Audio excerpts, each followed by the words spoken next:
Bonjour, bienvenue sur ma chaîne YouTube Gwendanav. Aujourd'hui, on va faire une vidéo un peu particulière par rapport à celle de d'habitude, parce qu'elle va être moins montée. Et je vais juste vous parler tranquillement d'un sujet important pour la photographie animalière, mais aussi pour tout ce qui est promeneurs, randonneurs, les gens qui font de l'urbex.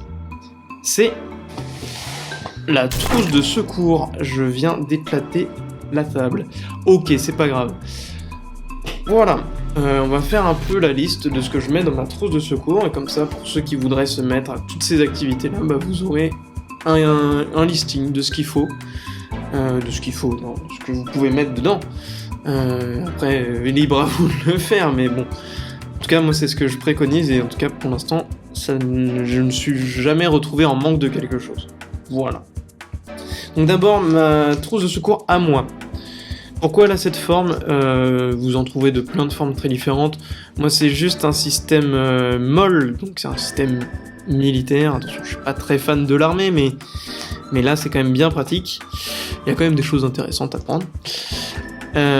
Déjà, elle est verte kaki, parce que pour moi, dans la forêt, c'est important de me dissimuler. Il faut pas que ma trousse de pharmacie soit le seul truc qui me fasse découvrir aux yeux des animaux. Mais donc le système MOL, du coup, c'est ce système-là d'attache, et en fait, il se retrouve sur mon sac photo. C'est un sac photo avec ce système-là, et du coup, je peux mettre la trousse de secours sur mon sac à l'extérieur. Donc déjà, elle est accessible tout de suite. Ce que je recommande que la trousse de secours soit le plus vite accessible. Moi, c'est vraiment au mieux, parce que c'est directement dehors du sac, j'ai pas fouillé dedans, je fouille directement dans la trousse de secours. Mais si vous devez le mettre dans votre sac, essayez de le mettre à un endroit où ce sera facile de la récupérer. Voilà, parce que si vous êtes blessé, vous aurez pas forcément la possibilité de fouiller beaucoup. Voilà. Et en plus, moi, ça me permet d'avoir plus de place dans le sac photo, sachant que les objectifs prennent déjà beaucoup de place. Le moindre espace gagné, ça me permet de mettre d'autres choses facilement et d'avoir un sac bien rangé. Voilà, tout simplement. Mais en tout cas, il existe plein de formes, de plein de couleurs. À vous de faire votre choix. Donc on va l'ouvrir, tout simplement. Elle est assez grosse. Et on va commencer par des choses assez simples. Des mouchoirs, je vais pas vous expliquer à quoi ça sert, mais ça sert à plein de choses. Donc c'est toujours utile d'en avoir, donc ça c'est dedans. On commence par là. Ah, c'est peut-être ce dont je me sers le plus dans la trousse. Le sac poubelle. Ouais. Alors, pourquoi j'ai un sac poubelle dans ma trousse? J'ai un sac poubelle dans ma trousse parce que les gens sont des gros dégueulasses. Quand je pars en forêt, je trouve toujours des déchets. Toujours. Et du coup, je décide de les ramasser. Parce que moi, ça m'énerve de voir ces trucs-là, et que de toute façon, si je le fais pas, personne le fera. Du coup, je le fais. Donc, je trouve plein de choses, des canettes, du plastique en tout genre, des bouteilles de verre, type bière, etc. Souvent à côté de douilles de fusil de chasse, étonnamment. Et c'est vraiment le combo que j'ai le plus souvent. Douilles de fusil de chasse, bière, c'est quasiment à chaque sortie. Donc, je ne vais pas dire qu'il y a des gens qui sont responsables, mais il semblerait qu'il y en ait quand même. Donc, je vous invite, alors premièrement, à arrêter de jeter les détritus n'importe où, que ce soit en ville, partout où vous voulez, il y a toujours des poubelles. Soit c'est en ville, il y en a juste à côté, soit vous pouvez emporter un sac poubelle avec vous, ok? Donc si vous sortez, que vous savez que vous allez avoir des déchets, et vous prenez un sac poubelle avec vous. Je sais que la plupart sont très consciencieux, mais il faut rappeler aux tout derniers qui font encore des bêtises, que ce serait pas mal qu'ils le fassent.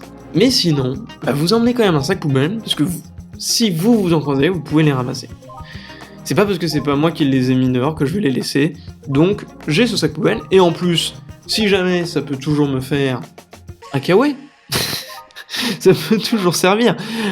Si jamais j'oublie ma protection pour mon sac photo contre la pluie, je peux mettre le sac poubelle autour, enfin ça peut servir à plein d'autres choses. Même mes déchets moi-même de pique-nique par exemple. Tout simplement. Donc voilà, donc je conseille toujours un sac poubelle dans son sac. Pour les plus survivalistes d'entre vous, je sais qu'il y a moyen de filtrer de l'eau grâce à un sac poubelle. Je ne connais pas la technique, donc renseignez-vous avant de faire votre propre technique. Mais apparemment ça peut servir à ça aussi. Et moi je ne connais pas la technique, donc je vais pas faire semblant de vous dire il faut faire ci, il faut faire ça. Ensuite, du gel désinfectant. Voilà, de marque que vous voulez, hein. Je mets mon doigt dessus. Voilà, typiquement, juste avant de manger mon petit pique-nique en forêt, je suis bien content de me désinfecter les mains. Pareil, si j'ai besoin de me soigner, c'est très bien de se désinfecter les mains directement. Comme ça, tout est propre et on est bien soigné. Voilà. Et pour les plus perspicaces d'entre vous, ce petit flacon m'a servi de simili parfum pour la vidéo sur la discrétion. Je n'avais pas de parfum avec moi. J'ai pris ce flacon. À la base, je devais ramener un parfum, mais je l'ai oublié. J'ai pris ce flacon qui a très bien fait l'affaire. Personne ne m'a dit que ce n'était pas un vrai parfum dans cette vidéo. Dans le même style, du spray antiseptique. Donc là, c'est plus pour les plaies directement, pas pour mes mains. Pour désinfecter la plaie avant de la soigner, vous vous en doutez. C'est très important. Voilà, ou même désinfecter des objets si jamais. Je sais pas, si j'utilise un couteau et que je le mets dans un truc sale, je suis content de pouvoir le désinfecter avant de le réutiliser pour la nourriture par exemple. Donc c'est très très utile, et en vrai, sous ce format-là, ça prend pas trop de place. On continue avec tout ce qui est utile directement, et on passe au couteau. Voilà.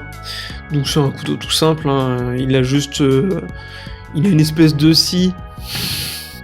Pas vous mentir qu'elle est pas hyper efficace. Il y a un décapsuleur, je ne bois pas d'alcool, donc pour moi ça ne me sert pas beaucoup, mais si jamais c'est votre cas, ça peut vous servir, mais n'oubliez pas la poubelle dans ce cas-là. Et vous laissez pas traîner la capsule non plus. Et moi ce qui m'intéresse, il y a le couteau, hein, ça peut toujours servir, ça m'est arrivé de me... Typiquement, je m'étais mis dans des ronces, voilà, j'ai pu couper les ronces plutôt que d'emporter tout le massif de ronces avec moi. J'ai pu couper les quelques bras qui m'accrochaient, voilà. Et il y a surtout cette partie juste là, j'espère que vous la voyez bien, qui est en fait, c'est tout simple, c'est fait pour couper de la ficelle ou de la corde. Et pour moi qui fais des affûts, notamment avec des pinces à linge, mais aussi avec de la corde de lin, je sais pas si j'en ai là, si, exactement, hop. Donc en fait j'accroche mes filets avec cette corde là, donc qui est du lin naturel, donc comme ça, s'il y a des bouts qui tombent, voilà, je pollue pas. Le lin est une fibre naturelle, voilà. Je pollue moins en tout cas. Et donc ça me permet de couper facilement ces petits fils pour pouvoir accrocher facilement mes filets. Tout simplement. Donc voilà, ça sert à plein de choses. Le couteau, indispensable. Autre outil utile. Alors moi j'ai une frontale. C'est beaucoup plus simple, beaucoup plus pratique d'avoir une frontale quand je suis en forêt parce que je transporte pas mal de choses. Mais si jamais j'ai une lampe de secours au cas où... oh là là, elle marche plus. J'ai une lampe de secours au cas où ma frontale n'ait plus de batterie. Voilà, ce qui n'est jamais arrivé, mais je l'ai. Voilà. Donc, une deuxième lampe. Après, à vous de voir quel format. Hop. Des petits ciseaux. Pourquoi des petits ciseaux? Pour pas que ça prenne trop de place déjà. Et puis après c'est surtout pour découper tout ce qui est pansement, compresse, sparadrap. Donc j'ai pas besoin de trucs qui découpent ultra fort. Juste des petits ciseaux pour cet usage là. Ensuite on va passer aux gants. Donc j'ai des gants que je change quand je les ai utilisés. Donc pareil pour quand je ramasse des trucs dégueux en forêt. Pour le mettre dans le sac poubelle, je suis bien content de les avoir. Quand je prends... Ça m'est arrivé aussi de devoir ramasser des pelotes de réjection de chouettes et de les casser pour voir de quoi s'était nourrie la chouette, pour un peu mieux connaître sa vie et tout. Essayer d'identifier un peu le spécimen, entre guillemets. Et c'est bien utile d'avoir ça, parce que bon, ça reste des choses un peu cracra. Donc je suis bien content d'avoir des gants au cas où, j'en ai en stock, je les change quand j'ai utilisé. Voilà. Ils finissent dans le fameux sac poubelle. On va en parler de ce sac poubelle. Un classique, le sérum Phi. Voilà, donc si j'ai un truc dans l'œil, si j'ai besoin de mettre un petit coup sur un endroit qui est une muqueuse ou autre, voilà. J'ai du sérum Phi, ça permet de... Voilà, c'est toujours utile. Parce que des trucs dans les yeux, ça arrive quand même assez souvent. Donc là, j'en ai 3, mais je crois que la dernière fois que j'en avais mis 7 ou 8. Vous voyez que j'en ai utilisé quelques-uns quand même. Donc voilà, le sérum Phi, toujours à voir, c'est tout petit, ça passe partout, c'est facile. On va passer au pansement. Alors j'en ai de toutes les tailles, évidemment, j'en ai plusieurs tailles, mais j'en ai aussi de plusieurs sortes. On a d'abord le pansement classique, donc celui-là, je vais pas tous vous les sortir, mais vous vous doutez, j'en ai en plusieurs tailles. On a ensuite le pansement pour les ampoules.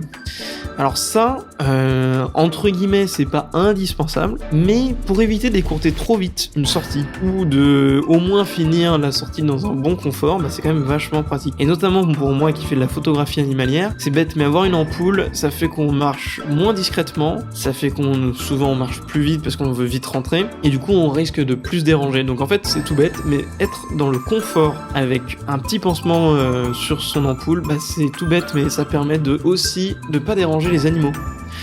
Donc je vous le conseille de l'avoir, ça pareil, ça passe partout, et ça améliore vos sorties très grandement. Voilà, j'ai l'impression de parler comme ça tout le temps. Et oui. Ensuite, des sutures chirurgicales. Voilà, chirurgicales. Adhésives stériles. Donc si à un moment je me fais une grosse coupure, bah voilà, j'ai ça, qui peuvent être bien, si jamais la coupure est pas non plus trop grande, ça peut servir. Et si c'est trop grand, bah ça permet de limiter la casse. Après, souvent, je mettrais une compresse avec du sparadrap par-dessus pour permettre d'attendre d'aller aux urgences après à l'hôpital se faire recoudre. Donc voilà, c'est très pratique. Ce qu'on appelle en général dans le milieu des gens qui connaissent un peu les stéril strips. Et ça, c'est un anglicisme. Alors pareil, on a toujours des compresses évidemment, donc pour les plus grosses plaies, mais également pour désinfecter en mettant un peu de spray dessus. Voilà, je vais pas vous apprendre ce que c'est que des compresses stériles. Voilà, très utile. Ça m'est arrivé de nettoyer aussi des outils avec ça. Petit rouleau de sparadrap évidemment pour aller avec les compresses, faire tenir tout ça. Là on passe aux bandes extensibles. Donc voilà, si j'ai besoin de me faire un bandage, j'en ai plusieurs, donc là c'est du 3 mètres par 8 cm de largeur. Voilà, tout simplement. Pour aller avec les bandages, alors déjà il y a une autre forme de bandage que j'ai, un bandage triangulaire. Donc bandage triangulaire, à quoi ça sert? Ça sert essentiellement à faire une écharpe si jamais je me luxe le bras, ou en tout cas j'ai besoin de maintenir le bras dans une position comme celle-ci, et bah j'ai ce bandage triangulaire qui me le permet. Voilà, tout simplement, mais si jamais j'ai vraiment une grosse galère, que j'ai plus de bande, je peux toujours le découper de façon à l'utiliser autrement. Et pour aller avec ces deux bandages, on a les épingles. Voilà, plus facile pour accrocher que de faire des nœuds, des machins et tout. Les épingles, c'est très bien. C'est tout petit, ça passe partout. On arrive bientôt à la fin. On a d'abord ça, donc la couverture de survie. La couverture de survie, vachement utile. En fait, si jamais je me blesse et que je suis obligé d'attendre les secours et qu'il fait froid, etc., avec ça, au moins, je me tiens chaud et ça permet d'attendre. Donc c'est quand même vachement bien de l'avoir. J'ai de la chance, je ne m'en suis jamais servi comme la plupart de ce qu'il y a là-dedans. La plupart des choses là-dedans, je m'en suis jamais servi. Je me suis servi des pansements, du sac poubelle, des mouchoirs, le sérum Phi, le spray, un peu de compresse. Mais en vrai, j'ai pas eu tant que ça de mésaventures, j'ai eu cette chance, mais on sait jamais. Et c'est tout bête, mais si ça permet à votre corps de tenir dans de bonnes conditions l'attente des secours, c'est pas négligeable en fait. On va passer... Ah oui, là j'ai un petit truc. Alors ça, c'est tout bête, j'ai trouvé ça sur internet. C'est un outil multifonction. Comment dire? Une petite règle, il n'y a pas énormément de choses qui me servent, mis à part des trucs pour les vis. En gros, il y a de quoi serrer des boulons de différentes tailles. Et j'ai cette petite encoche qui permet de serrer des vis. Et notamment pour moi qui ai du matériel photo, donc le trépied, etc. Il y a beaucoup de systèmes comme ça à vis. Et c'est toujours bien de l'avoir sur soi si jamais ça risque de tomber. Il y a toujours un décapsuleur sur ces trucs, comme quoi les survivalistes sont considérés comme des gros alcooliques. Voilà, ce qui n'est pas mon cas, et je ne suis pas survivaliste non plus, mais en tout cas cet outil est un décapsuleur, si jamais ça vous intéresse. Capsulaire un peu original. Pince à épiler. Donc là elle est un peu bizarre, un peu bleue et tout. C'est une pince à épiler. Alors à quoi ça peut me servir? Ça peut me servir si jamais je suis encore une fois dans des ronces et qu'il y a des épines que je n'arrive pas à enlever, une écharde, etc. Mais ça sert surtout pour moi, pour les tiques, ok? C'est toujours bien d'enlever rapidement les tiques. Et pareil, vous pouvez avoir des tire-tiques. Normalement j'en ai, mais là je sais pas où ils sont. Faut que je les retrouve. J'ai des tire-tiques, n'hésitez pas à en prendre avec vous. Ça pareil, s'il y a quelqu'un dans votre entourage ou vous, voilà. Vous pouvez vite enlever une tique, c'est hyper important pour éviter d'avoir des maladies. Voilà. Et donc la pince à épiler, très utile dans plein de situations. Ah, j'avais pas vu, il était caché au fond. Des petits pads, des petits tissus imbibés d'alcool directement sous vide. Ça c'est vachement pratique. Si jamais vraiment je galère et tout, je peux vite déchirer ça très vite, désinfecter vite. Si vraiment j'ai besoin que ce soit hyper rapide, la désinfection pour vite, si j'ai besoin que ce soit hyper rapide de désinfecter pour vite combler la plaie, et ben en fait je sors ça direct, j'ai pas besoin de sortir 2000 trucs, je désinfecte vite et je peux vite m'occuper de... Et ça c'est hyper important. Quand j'ai plus de temps, je privilégie le spray, comme ça je me garde cela en réserve, mais si vraiment c'est urgent, bah j'ai ça. Et enfin, le dernier objet, entre guillemets, qui est assez important, c'est du sucre en sachet. Donc des petits sachets de sucre comme vous avez au café. Voilà. Si jamais je fais une crise d'hypo, j'ai toujours ça, ou un malaise, j'ai toujours ça avec moi. J'en ai 2-3 là, j'en ai tout un stock. Et ça peut vraiment sauver une sortie. Parce que si je me sens pas bien, c'est tout con, mais déjà avoir ça, ça va peut-être me permettre de rentrer chez moi, de rester conscient et de pouvoir appeler les secours. C'est une différence qui est énorme en fait. Ça peut vraiment changer beaucoup de choses. Donc voilà, c'est très utile. Et c'était le dernier objet. Tac. Donc vous voyez, beaucoup de choses, beaucoup de petites choses assez simples qu'on peut trouver facilement, pas très cher. Et en fait avec ça, moi pour l'instant j'ai jamais eu de soucis. Alors je fais pas non plus des treks de 7 jours, etc. Mais malgré tout, maintenant ça fait une dizaine d'années que je passe mon temps dans la forêt à observer et tout. Et comment dire, ça m'a quand même aidé pas mal de fois. Et moi je vous conseille, en tout cas à tous, quand vous faites des sorties, que ce soit en forêt, ou en urbex, ou en montagne, etc. Avoir une trousse de secours avec vous, c'est pas grand chose, mais ça peut vraiment changer les choses. Parce que ça peut vraiment éviter que votre sortie soit un cauchemar. Et même, en fait, vous allez potentiellement pouvoir aider quelqu'un aussi. Si, je sais pas, vous croisez quelqu'un lors d'une de vos balades en montagne, par exemple, si lui, il a oublié sa trousse, vous l'avez. Et vous pouvez l'aider. C'est vachement utile. Donc, je vous invite tous à vous faire une trousse avec cette liste, au moins, et vous pouvez rajouter d'autres choses si vous voyez d'autres choses. N'hésitez pas à les mettre dans les commentaires également. Et comme ça, tout le monde pourra avoir une bonne trousse de secours prêt à l'emploi. Et bien sûr, la re-remplir. N'oubliez pas ça. N'oubliez pas de la re-remplir. Moi, c'est un peu ce que j'ai oublié de faire. Là, j'ai oublié les tire-tiques et j'ai oublié d'autres choses. Non, je crois que ça va. Non, je crois que le reste, ça va. Donc je vais rejeter un coup d'œil et gardez-les remplis, prêtes à l'emploi. Comme je vous l'ai dit, plutôt dans un accès facile. Ne le mettez pas au fin fond de votre sac derrière plein de trucs. Si ça doit être quelque part, ça doit être tout en haut de votre sac, le plus rapidement accessible, évidemment. Et ensuite, voilà, tout ce que j'ai à vous dire. En tout cas, j'espère que cette petite vidéo vous aidera à faire votre propre trousse de secours et ça améliorera vos sorties. Et si vous avez aimé cette vidéo, il y en a d'autres sur la chaîne, du coup un peu plus travaillées entre guillemets. Il y en a une sur la discrétion et une sur mes essentiels pour la photo animalière. Voilà.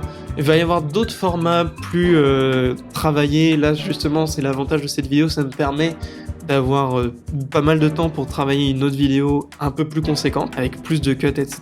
Donc c'est pour ça que j'ai fait celle-ci, et aussi pour vous informer. Et du coup, si vous avez aimé la vidéo, n'hésitez pas à la liker, n'hésitez pas à vous abonner, à commenter même en dessous si vous avez des choses à rajouter. Vous pouvez venir voir mes photos sur Instagram, mon compte c'est Gwendanav comme le YouTube. Pareil, je suis sur Twitch, vous pouvez venir discuter avec moi lors de mes live Twitch, de la photo, de plein de choses, et parfois même un peu de jeux vidéo sur mes live Twitch Gwendanav. Et enfin, vous pouvez retrouver sur mon site gwendal-devoulon.com. Je vends des photos, je vous propose des stages pour vous initier à la photo animalière ou à l'observation animalière, et je vous propose de prendre vos animaux de compagnie en photo. N'hésitez pas à me mettre un petit message si cela vous intéresse. Voilà, merci à tous, je vous souhaite de belles balades, allez, salut!